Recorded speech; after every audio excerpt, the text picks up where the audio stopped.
Hi and welcome, I'm Dame and this is Dame Over, and today, following on from my most used builds, I'm going to go for the least used weapons for each class and give like a mini review for each of them. So we're starting with the MP18 Experimental. It's got a sight just like the optical, as you can see, here, and it only fires in burst fire mode. Good, going to go for a flank round this way, down the tracks at A towards B. The thing is with the MP18 Experimental, it still fires at the same rate, but I keep having to tap the trigger to get it done, which makes aiming a bit of a pain. There we go, there's one. James Warfare. This is weird. Okay, I assume they're going to run around this way. Thing is with the experimental version, like I enjoy having the sight, and I do for the optical as well. But the hip fire isn't nearly as good as the other two variants. So you have to ADS, which was sort of fine for me because that's how I like to play. But not everyone does. I mean, if you play in the right way, every weapon is usable and can be really good in the right hands. But some of them are just obviously a lot easier to use, like the BAR. Up close to people is just going to wreck. So we'll head back over. Oh, no, there's a guy behind us.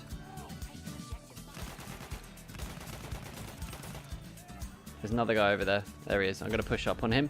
See if I can get an angle from above, because generally people don't look upwards.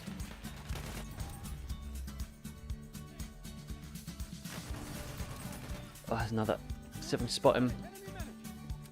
I'm going to head round to see if I can pinch him with my teammate over here.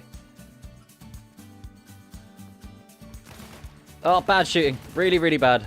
There we go. There's another one. Squad wiped. Cool. It's not so bad. I mean, it behaves, like I said before, it behaves in a very similar way to both of the other variants, but just pulling the trigger and over again is a bit of a pain. And where the MP18 is so powerful is its hip fire accuracy, which you obviously can't get with this. Still takes the same amount of bullets, still got the same effective range as the other variants, so it's not a huge difference in how you have to play apart from just pulling the trigger repeatedly. Yeah, at distance, having the burst fire means you don't have to trigger tap, although it does mean you have to aim lower down on the well, as you can see there, I still got quite a fair bit of damage. You have to aim lower down on your target because obviously the recoil for this is pretty nuts. But I have been taken out from pretty extreme distances in Rush and Conquest by someone using the experimental.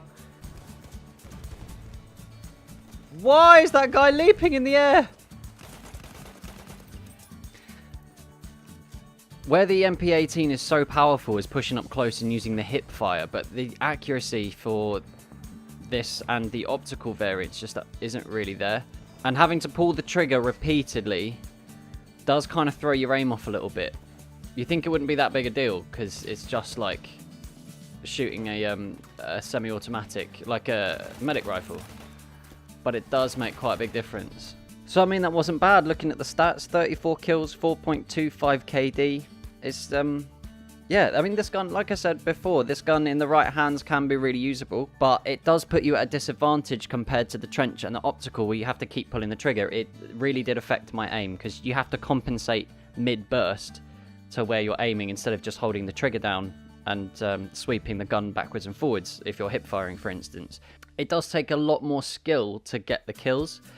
So why would you struggle to get them if you can make it easy with the trench and the optical versions? If you guys have any more thoughts on the MP18 Experimental, then let me know down in the comments below. If you've had a good time, hit that like button.